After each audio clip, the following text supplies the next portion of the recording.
Abra sua Bíblia comigo, segundo volume de Samuel, capítulo 23. Muito bom, ótimo.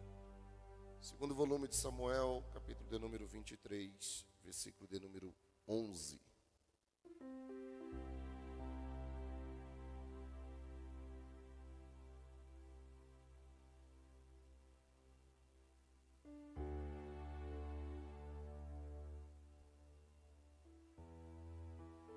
Segundo volume de Samuel, capítulo de número 23, versículo de número 11. Segundo volume de Samuel, capítulo 23, versículo de número 11.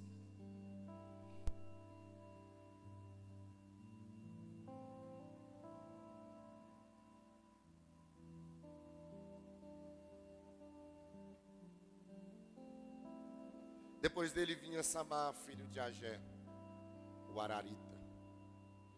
Quando os filisteus se juntaram em Lei, onde havia uma plantação de lentilhas, diga comigo, lentilhas.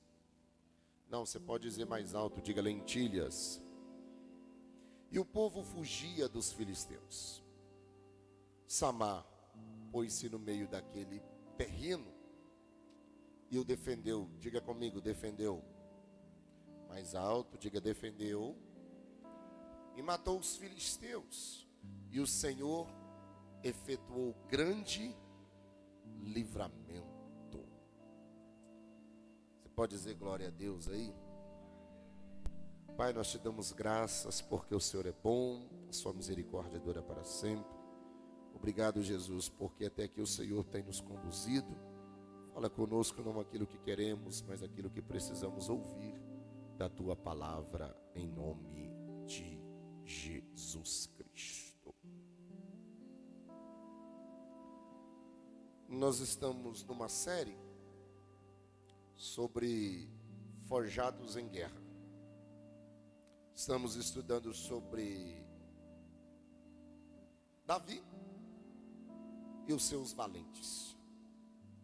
Depois de um bom período de preparação que eles tiveram na caverna de Adulão, esses homens serviram o rei Davi no reinado em várias áreas de atuação. Quando nós chegamos aqui no capítulo de número 23 de 2 Samuel, a partir do versículo de número 8, nós temos uma relação desses guerreiros, desses homens que foram destemidos, esses homens que se destacaram por causa da sua bravura, por causa da sua lealdade a Davi. Eu disse aqui, terça-feira passada, que todos esses homens ao todo foram 400 que entraram dentro da caverna. Mas quando você olha o versículo de número 39, do capítulo 23, você descobre que foram somente 37 que realmente foram leais a Davi. Homens que colocaram a sua vida em perigo. Homens que enfrentaram desafios incríveis, colocando suas vidas em risco em batalhas. Mas permaneceram sempre leal ao lado de Davi. O texto é claro em dizer que esses valentes não abandonaram Davi. E isso tem um peso muito forte para nós aqui essa noite. Porque o verdadeiro valor não está na batalha que você enfrenta, mas está na lealdade que você demonstra para Deus. Não importa o tamanho da batalha, se é grande, se é pequena, não. O importante é a lealdade que você tem ao Deus Todo-Poderoso. O versículo de número 11 tem um valente. O nome dele é Samá. Diga comigo, Samá. Não, diga mais alto, diga Samá. Ele vai se destacar junto com mais outros dois homens aqui, como a linha de frente, os três maiores, a linha de comando, a linha que está na frente. Aqui eu estou na reta final do reinado de Davi. E era comum haver guerras, principalmente contra os filisteus. Você vai lembrar muito bem que os filisteus era um inimigo comum, mas antigo do povo de Israel, tem muito tempo. E esses filisteus, eles dominavam e dominavam. Eles não tinham capacidade nenhuma de plantar, ou não queria plantar. Não aravam a terra, não cultivavam, nada disso eles faziam. Mas eles ficavam de olho. Era só chegar a época da colheita que eles vinham com todo o seu exército para saquear, roubar e destruir as plantações do povo de Israel. Você vai lembrar muito bem disso quando você ouve a história de Gideão. Juízes capítulo 6. A Bíblia diz que os midianitas invadiram a colheita do povo, a plantação, justamente na época da colheita. O que esse povo aqui, que eu li a história, está plantando? Lentilhas. E nessa época aqui da história, era comum esse povo fazer plantações coletivas. Era o quê? Isso pertencia a famílias ou até mesmo a clãs. Então a destruição de um campo representava a perda do sustento de dezenas de pessoas. A lentilha era um campo básico, um alimento básico, melhor dizendo. Era usado para fazer sopa, pães. Só que a lentilha é algo muito barato, muito simples. O custo é zero.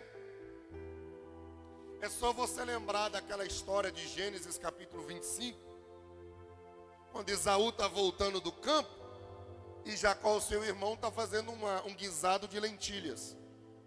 Ele chega, sente o cheiro e diz para o irmão dele: me dá um prato dessa comida porque eu estou com fome.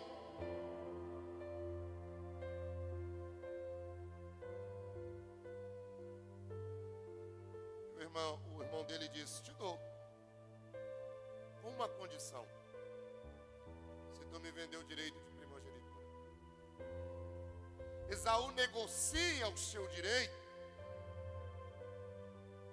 por causa de um prato de lentilha. Se você for no mercado aí, uma lentilha é barata, não custa praticamente nada. Só que olha essa história.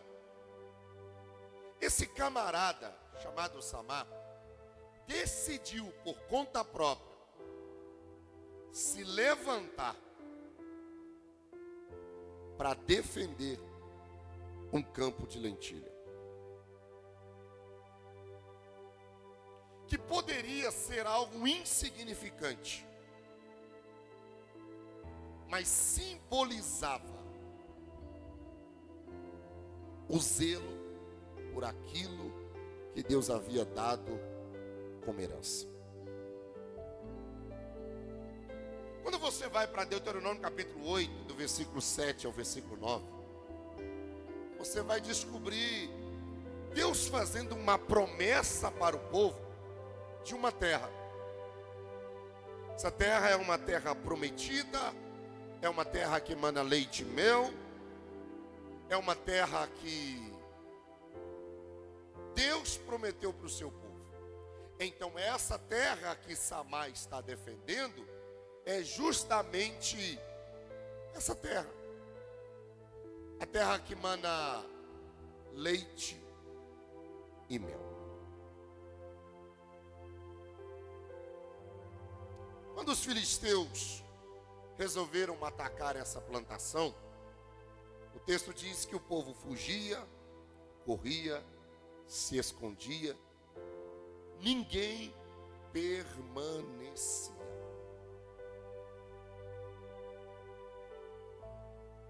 E é no meio desse cenário que vai surgir esse camarada chamado Samar, um valente de Davi. Em meio a tanta desistência, em meio a tanta gente querendo ir embora, Samar decide ficar para defender o seu campo de lentilho. Está todo mundo indo embora, está todo mundo fugindo, mas Samar decide permanecer.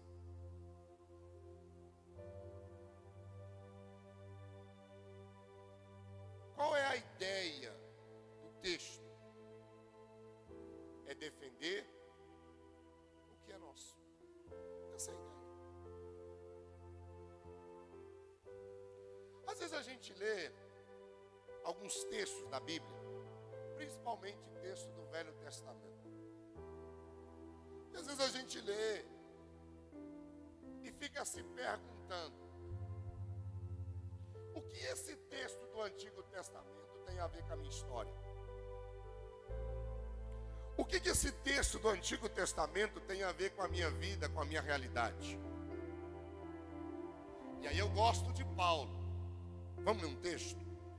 1 Coríntios, capítulo de número 10, versículo de número 11.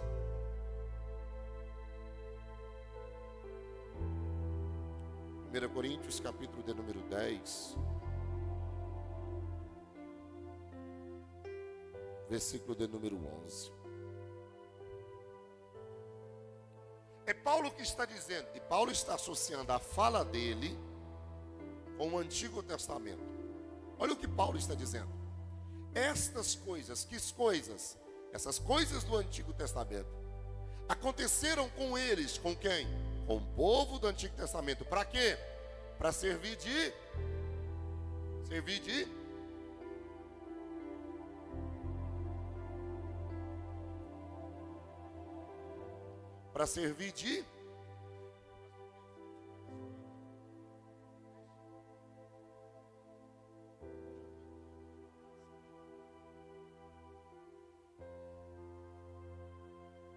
essas coisas aconteceram com eles para servir como? Servir de exemplo, e foram escritas para? Não escute. Todas as vezes que você lê um texto do Antigo Testamento, de Gênesis a Apocalipse, tenha certeza que esse texto tem duas finalidades para você. Ele vai servir de exemplo e vai servir de advertência. Toda a história que você lê no Antigo Testamento, ela vai servir de exemplo ou de advertência. Sempre Deus vai usar episódios do Antigo Testamento para instruir eu e você nos dias de hoje. Então, quando você lê qualquer história, você vai associar essa história do Antigo Testamento com esse versículo de Paulo.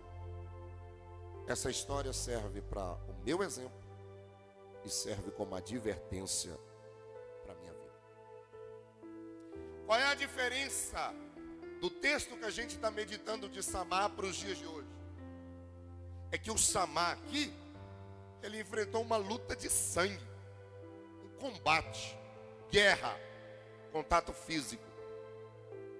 E hoje, a nossa luta, e é o mesmo Paulo quem vai dizer, ela não é física. A nossa luta não é humana. Paulo vai dizer em Efésios capítulo 6, que a nossa luta não é contra sangue e nem carne, mas contra principados e potestades dominadoras deste mundo tenebroso. O que Samar está fazendo? Defendendo o seu campo de lentilha. Quem é Samar? Qual é o tema da nossa campanha, da nossa série? Forjados em guerra. Quem é o Samar? Um camarada que decidiu se levantar para defender o seu campo de lentilha. Todos os dias você e eu encaramos, enfrentamos, somos desafiados a enfrentar e a passar por circunstâncias diariamente. Quem aqui enfrentou uma guerra hoje? Quem? Deixa eu ver se tem alguém que enfrentou alguma guerra hoje. A guerra pode ser no âmbito espiritual.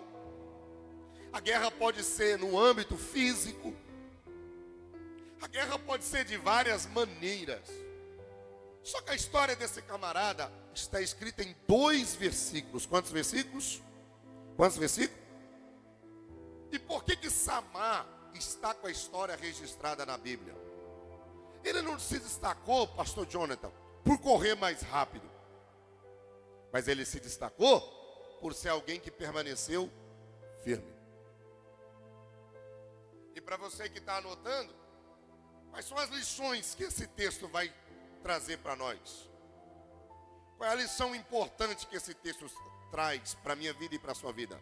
Primeira lição: Deus sempre vai usar pessoas comuns para fazer coisas extraordinárias. Deus sempre vai usar pessoas comuns para fazer coisas extraordinárias.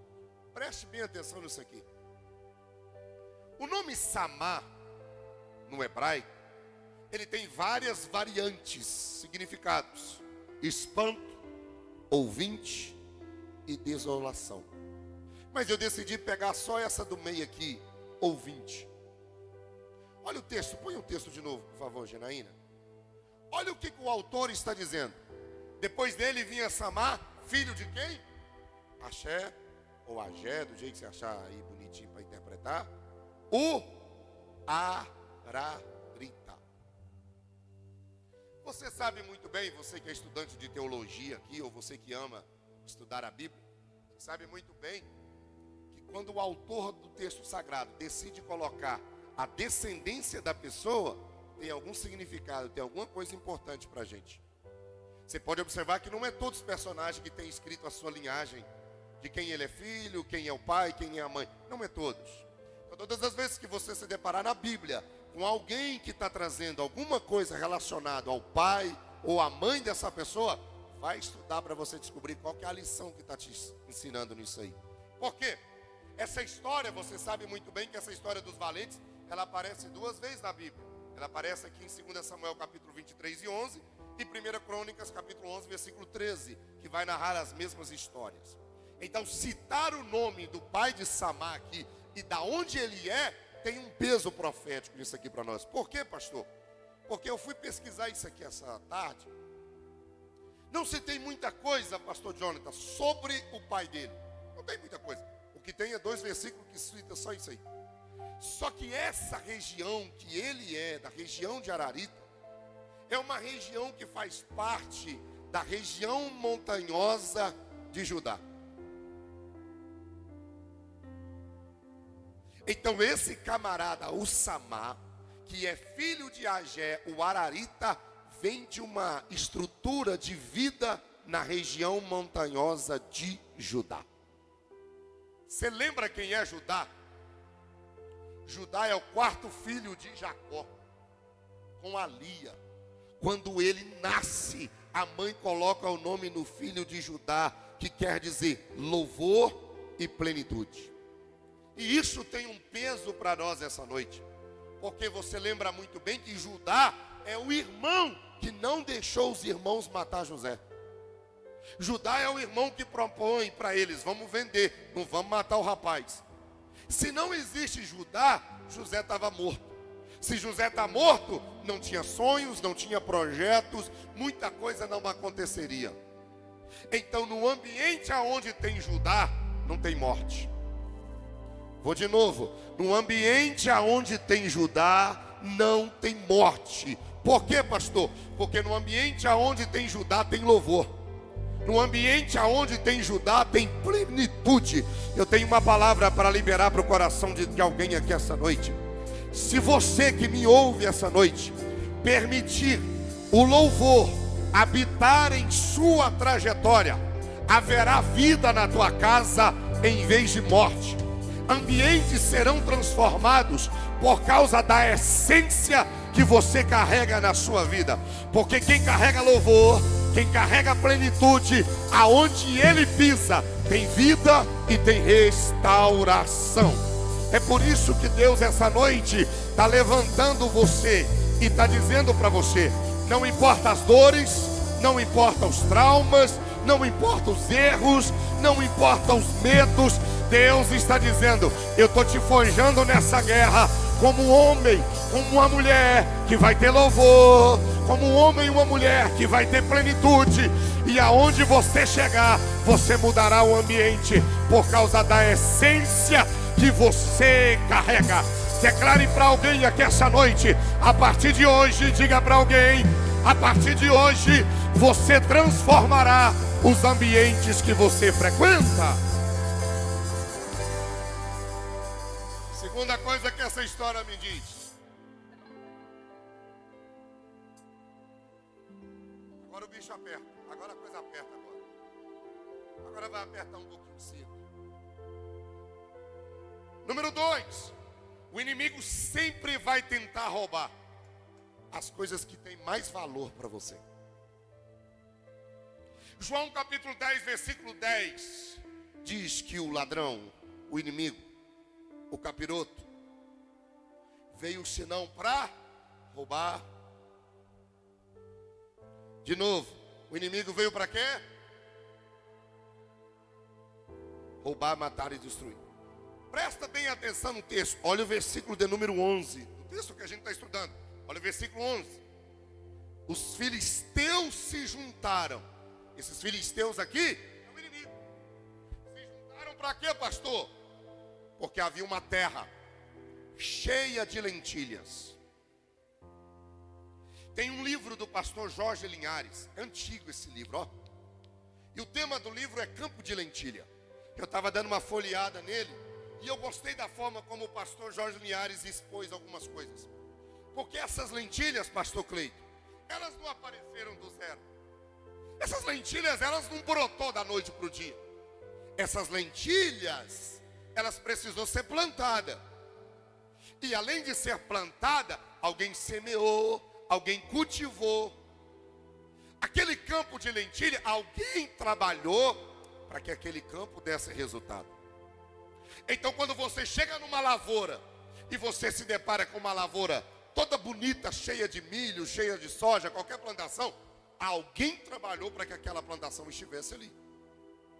Só que qual é a tática do inimigo? É repetir sempre a mesma formatação, o mesmo jeito. Eles não plantam, eles não aram a terra, eles não semeiam, eles não cultivam. Mas a hora que está pronto para colher, eles chegam para atacar. Gosta de fazer eu vou usar a expressão bem aberta, é roubar aquilo que eles não tiveram trabalho para fazer. Essa terra de lentilhas aqui, eu disse, ela faz parte de uma herança, porque essa terra é uma terra que Deus prometeu. Terra que Deus, foi Deus que entregou essa terra para eles. Aí olha o comportamento de chamar: opa, está todo mundo indo, mas essa terra aqui não pode abandonar, eu vou defender. E é aqui que a gente precisa começar a ficar atento. Oh, se todo mundo tivesse aqui hoje. Por quê, pastor? Porque você precisa ficar atento, porque o inimigo sempre vai atacar as bênçãos que Deus te entregou. Você acha, olhe bem para mim, Você acha que o inimigo fica feliz com o teu sucesso? Você acha que o inimigo fica feliz com o seu crescimento ministerial? Você acha que o inimigo fica feliz vendo o seu casamento bonitinho, a sua vida andando certinha, tudo dando certo? É por isso que ele vai tentar o tempo todo roubar. Porque aquilo que tem valor para você, o inimigo vai tentar roubar. E qual é a proposta do evangelho? Ser vigilante. Por quê, pastor? Porque quando eu sou vigilante, o inimigo não me pega de surpresa. Pastor, como que eu defendo um ataque? Primeira coisa que você precisa entender, escute-me por favor. Num campo de guerra, você só tem uma opção. Quantas opções? Num campo de guerra, você só tem uma opção. Não tem como você ser neutro no campo de guerra. Ou você é de Deus, ou você é do inimigo. Aqui a gente começa a entender por que Deus direcionou para estudar sobre forjados. Porque sempre existiu e sempre vai existir guerra. Você querendo ou não, você gostando ou não, você tendo ou não, você estando bem ou não, sempre vai existir. E sabe qual é a primeira tática do inimigo para tentar te afastar? É colocar dúvida no seu coração.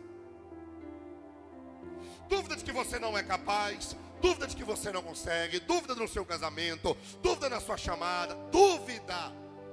Segunda coisa, mentira. Ele vai atacar sempre na mentira. Seja no reino, seja Deus, seja você.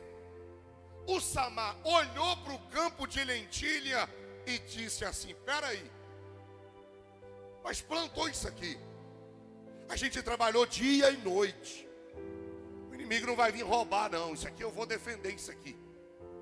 Nem que for preciso eu passar a noite inteira em pé, mas o inimigo não vai vencer isso aqui não, eu estou pronto para guerrear com ele. Sabe qual é o texto que você precisa para me te dar base? Efésios capítulo 6, versículo 11. É o texto que você precisa ter como base para essa série de guerra. Por quê, pastor? Você precisa estar preparado. Vistam-se com toda a armadura de Deus, para poder ficar firmes contra as ciladas de quem? Paulo está dizendo isso aqui para mim, para você. Não é só para enfeitar, não é um versículo para ficar lá na sua mesa, pregado na geladeira. Olha a instrução: revista-se de toda a armadura de Deus. Sabe por que tem guerra que você não consegue vencer? Sabe por que tem batalha, te derruba, te põe na cama, te paralisa? Porque você não reveste. Porque já revestido, a gente já fica com dificuldade. Imagina se você não revestir. Calma. Terceira coisa que eu aprendo nessa história: primeiro, Deus usa pessoas comuns de forma extraordinária. Segundo, o inimigo sempre vai tentar roubar as coisas que tem muito valor para nós. Terceiro, diga para alguém assim: você precisa. Não, mas diga alto, enche esse pulmão de ar e diga: você precisa. Diga mais alto: você precisa defender o que Deus te entregou. Eu pergunto e você responde: o inimigo atacou aonde?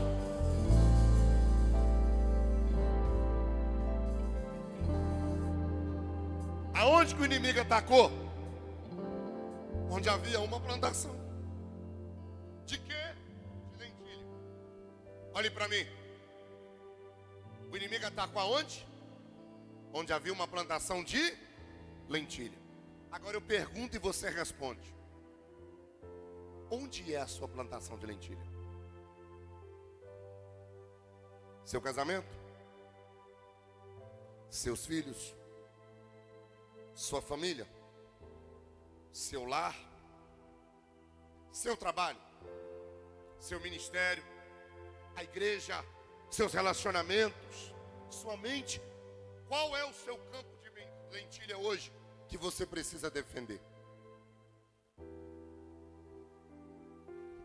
povo de Israel, essa terra foi entregue, sim ou não? Essa plantação aqui foi Deus que deu para eles. Foi essa terra, foi Deus que deu. Só que o texto diz que o inimigo se levantou.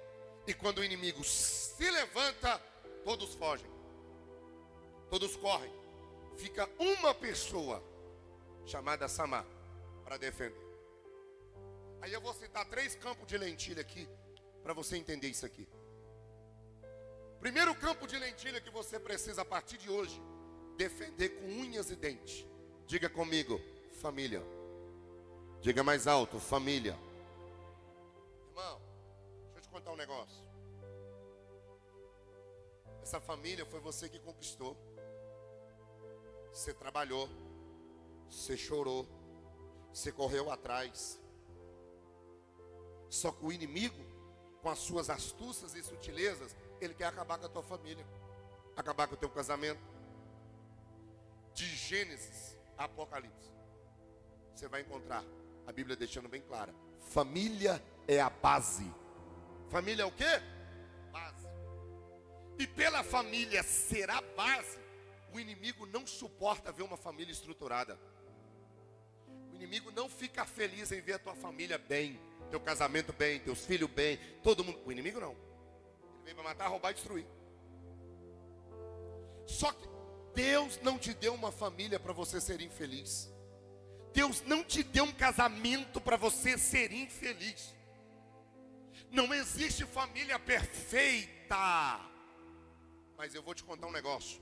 Essa esposa que você tem é o que Deus tinha de melhor, Ele te entregou. Esse esposo que você tem é o melhor que Deus tinha e Ele te entregou.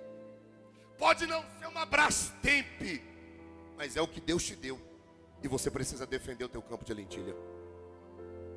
Os teus filhos podem até ser diferentes daquilo que você planejou quando você estava gestante, quando estavam grávidos. Pode até ser diferente daquilo que você imaginou na sua cabeça, mas é o seu campo de lentilha. Irmão, tu tem uma família, tu tem um casamento, você conquistou, você plantou, você regou, você cuidou, você ensinou. E agora você permite o inimigo entrar lá dentro e bagunçar a tua casa? Deixa eu te falar uma história. Quem tem que sair do campo de lentilha da tua família é o invasor. Se você permitir o inimigo dentro da tua casa o tempo todo, vai dar problema. Está na hora de você se levantar e dizer assim: eu vou ser como o Samar, eu vou defender a minha família. Meu irmão, não existe família perfeita. Na minha casa tem problema, na casa do pastor Cleito tem, na casa do pastor João, não existe. Só que Deus está dizendo: seja como um Samar, defenda o seu campo de lentilha. Irmão, não aceita ninguém falar mal da tua família, não aceita falar mal da tua esposa, dos teus filhos, do teu casamento. Não aceita. Tem coisas que acontecem dentro da tua casa porque você não é um Samar para defender. Você permite um monte de coisa entrar lá dentro: inveja, corrupção, contenda, disse não me disse e mais um monte de coisa. Só que essa noite Deus te trouxe aqui só para você começar a entender que esse Samar, ele defendeu o campo de lentilha. E o primeiro campo de lentilha que você precisa defender é a tua família.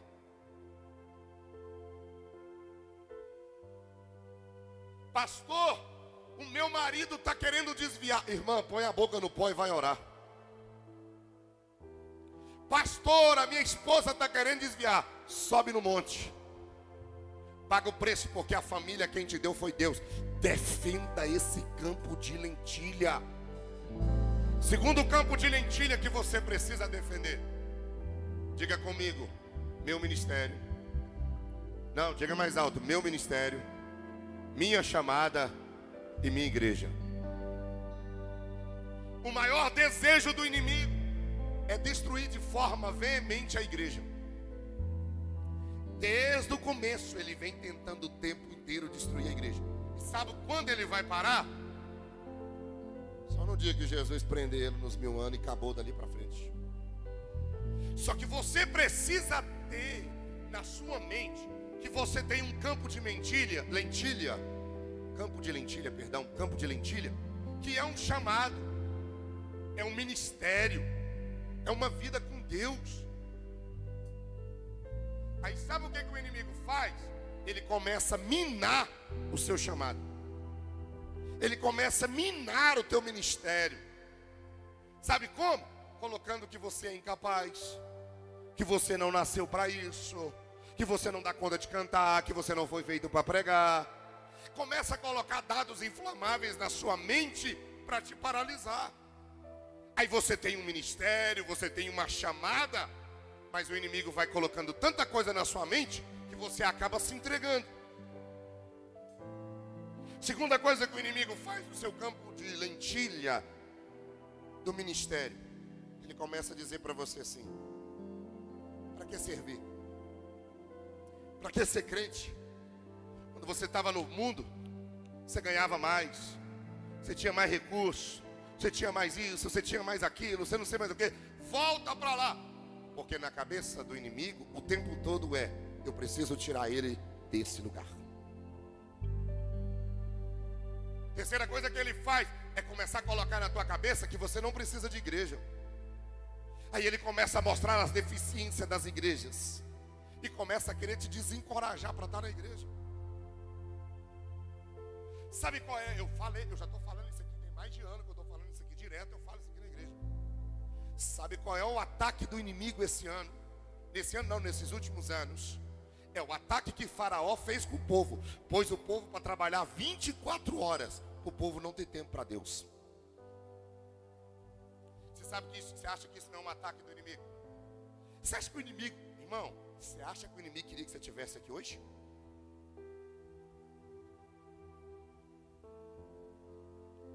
Mas se você não defender o seu campo de lentilha, que é o teu ministério, a tua vida com Deus, a igreja que você congrega, o inimigo vai ganhar.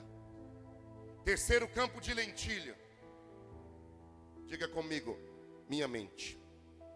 Diga mais alto, minha mente. Tem um livro que eu estou lendo, eu estou terminando de ler ele, chamado de Psiquiatria de Jesus. O autor vai tratar de forma bem clara e objetiva os milagres de Jesus na perspectiva da mente. Então, quando ele vai contar lá, por exemplo, o milagre da samaritana, ele vai tratar na perspectiva da cura da alma daquela mulher, a cura da mente. Então ele pega alguns milagres que Jesus realizou, esse autor, e começa a olhar na perspectiva da mente, psiquiatria de Jesus. E ele diz algo importante que eu fiz questão de anotar: o ser humano nasce bom, mas a sociedade o corrompe. Por quê, pastor? Porque ele vai tratar nesse livro que eu e você somos reféns da genética, somos reféns da infância, do ambiente em que vivemos. Só que em paralelo a isso ele vai dizer o seguinte: que em Jesus nós podemos transformar todas essas variáveis. É possível você romper esses ciclos. Você que me ouve, você pode ter nascido numa família disfuncional. Talvez você nunca conheceu o seu pai, talvez você foi rejeitado pela sua mãe, talvez a sua família pode ter tido um roteiro triste de pecado, de abandono, de assassinato. Só que é aqui que entra o terceiro campo de lentilha que você precisa defender. Porque o prazer do inimigo é minar a sua mente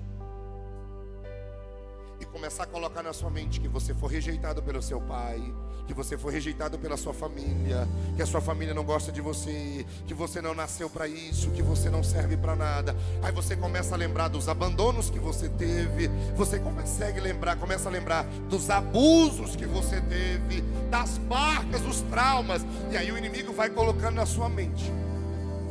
E se você não for um samar para colocar de pé, para defender, você morre. Só que eu tenho uma notícia para te dar. Qual é a notícia, pastor? Deus é capaz de mudar o rumo da sua história. Deus é capaz de cumprir na tua vida todos os propósitos que Ele tem, mesmo que a sua genealogia seja toda disfuncional, Deus pode mudar a sua realidade.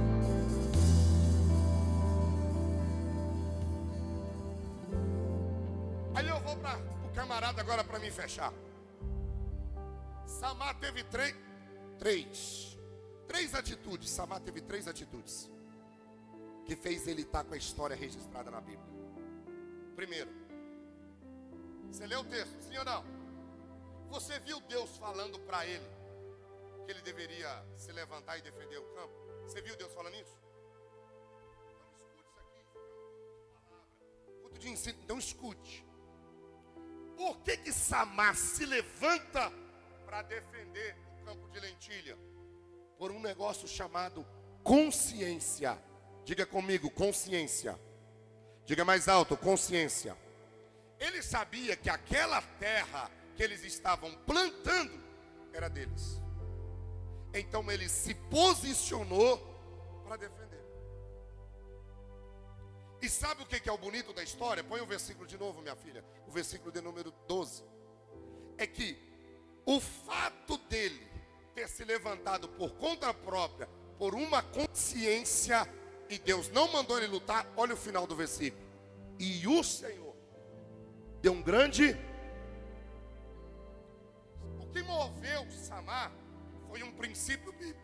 Foi o quê? Princípio bíblico. Apocalipse capítulo 3, versículo 11.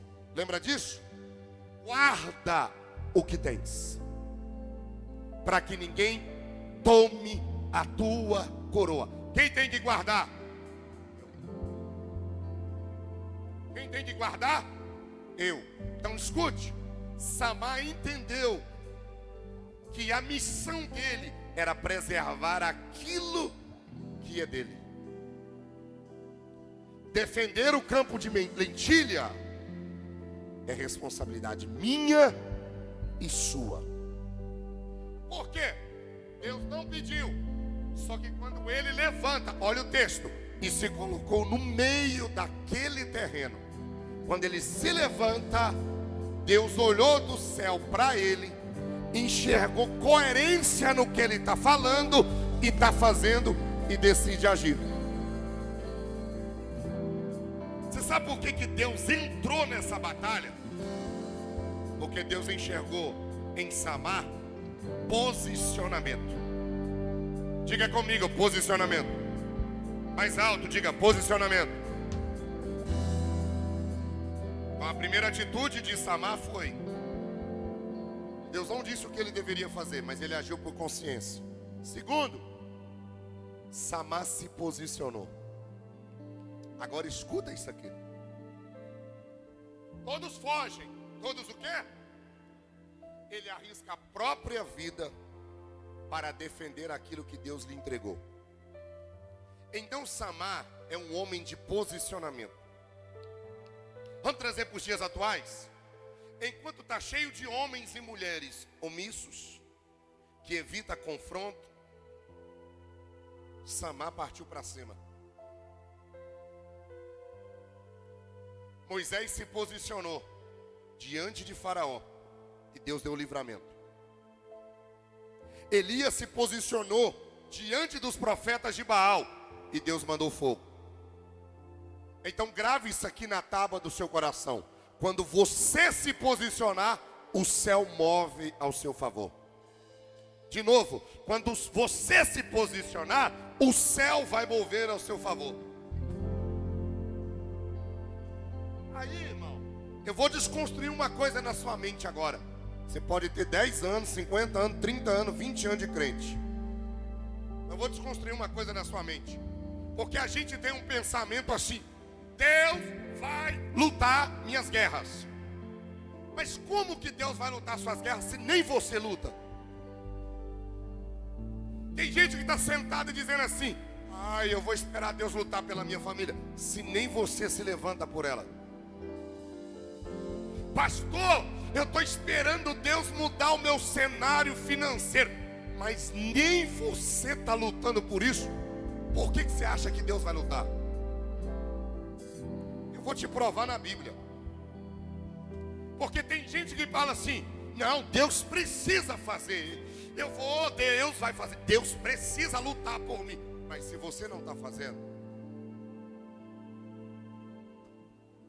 você precisa ter fé, sim ou não? Só que ao invés de você lutar para ter a sua fé, você se assenta e diz assim: ah, Deus vai lutar por mim. Ah, é? Aí eu gosto de Judas. Judas capítulo 1, versículo de número 3, 1 e 3. Olha o que ele vai dizer para nós. Olha lá. Amados, quando eu me empenhava para escrever-lhes a respeito da salvação que temos em comum, senti que era necessário corresponder-me com vocês para exortar-me ao quê? Fala aí mais alto, ao quê? Não, abra a boca, fazer o quê? Lutar. Judas está dizendo: irmão, se você quer que a tua fé aumente, você tem que lutar por ela. Sabe por quê, pastor? Porque você precisa ter coerência. Lutar por aquilo que Deus te deu. Você senta de forma passiva e você está vendo o inimigo atacar a tua casa. Você está vendo o inimigo atacar a tua mente. Você está vendo o inimigo destruir teus filhos. Você está vendo o inimigo destruir tua empresa. Você está vendo o inimigo destruir tudo. E você está passivo, sentado. Pastor, consciência. Aí alguém olha para mim, chega em mim e diz: pastor, Deus não me ouve. Deus não me responde. Eu estou aqui e nada dá certo, nada anda. Eu tento um trem errado, eu tento outro errado. Eu faço isso errado. Pastor, o que está acontecendo comigo? A pergunta é: você está fazendo a sua parte? Porque quando Jesus chega em Betânia, depois de 4 dias que Lázaro está morto, quando Jesus chega na porta do sepulcro, Jesus não arranca a pedra. Ele diz: arranca a pedra vocês. Deixa eu te falar uma coisa. Reino de Deus é uma interação.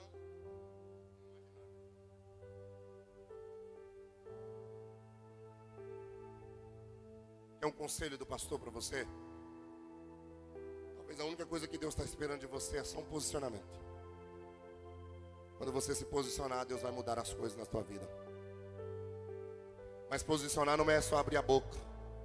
Posicionar é a atitude. Porque olha o texto: e Samar ficou de pé e defendeu. Terceiro, Samar ficou de pé e defendeu.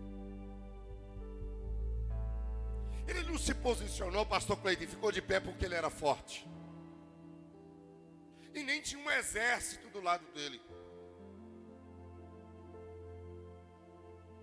Deixa eu te contar uma história. Deus não vai lutar em nosso lugar. Eu estava ouvindo uma palavra do pastor Luciano Subirá sobre isso aqui hoje. Eu achei interessante, ele disse isso aqui: Deus não vai lutar no nosso lugar. Mas quando você decidir lutar, você começa a ver o céu mandando socorro. Porque no reino de Deus tem uma palavra chamada cooperação. Deus não vai se colocar no seu lugar. Deus não vai ser o seu substituto. Até porque Ele já deu o filho dele para morrer na cruz do Calvário por mim e por você. Pastor, então o que eu tenho que fazer? Você precisa se posicionar. Quando você se posiciona, você desperta uma ação de Deus sobre a tua vida. Deus não mandou Samar lutar. Não mandou. Mas quando ele se levantou para defender o campo de lentilhas, Deus deu livramento.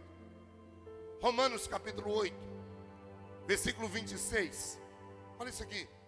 Romanos 8 e 26. Olha isso aqui. Da mesma maneira, também, o Espírito nos, diga comigo, ajuda. Essa palavra ajuda, sabe qual que é a ideia dela aqui? Trabalho em conjunto.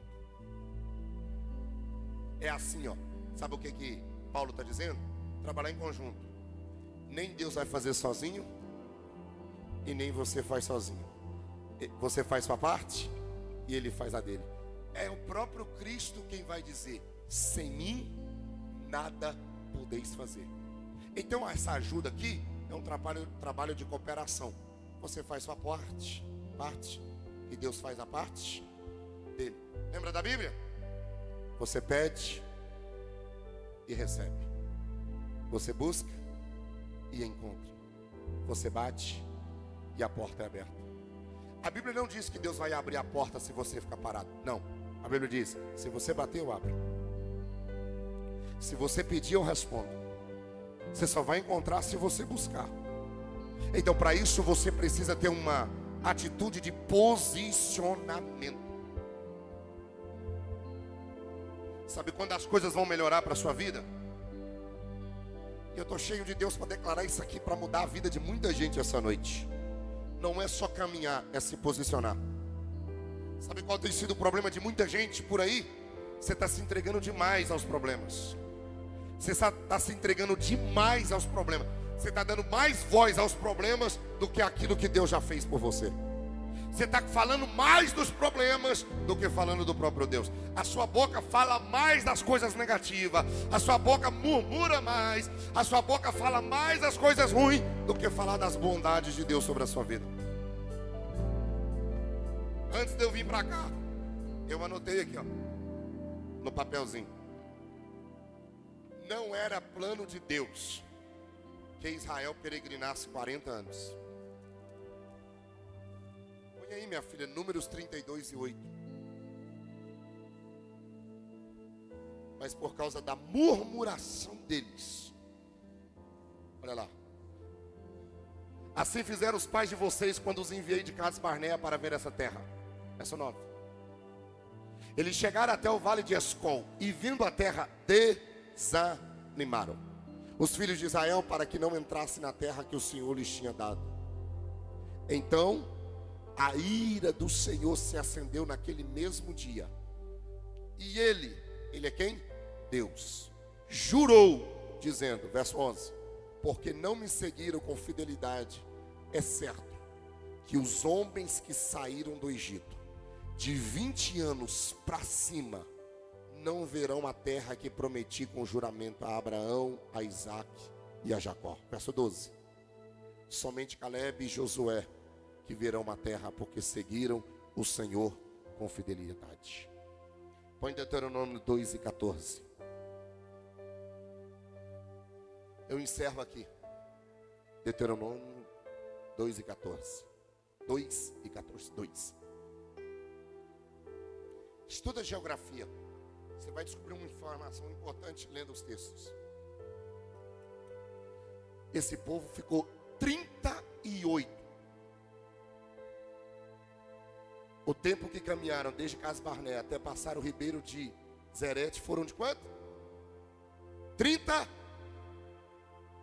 38 anos, até que toda aquela geração de homens de guerra morresse. Você tem noção disso? Ficaram 38 anos no deserto, andando em ciclo, sem ter uma direção, até que todo mundo morresse. Por causa do quê? Quem murmura demais, quem fala demais, quem só reclama, só fica andando assim, ó. É o texto. 38 anos, só assim, ó.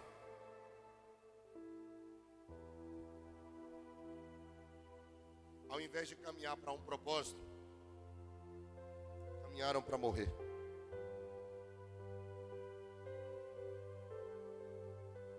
Sabe qual é o segredo de Samar?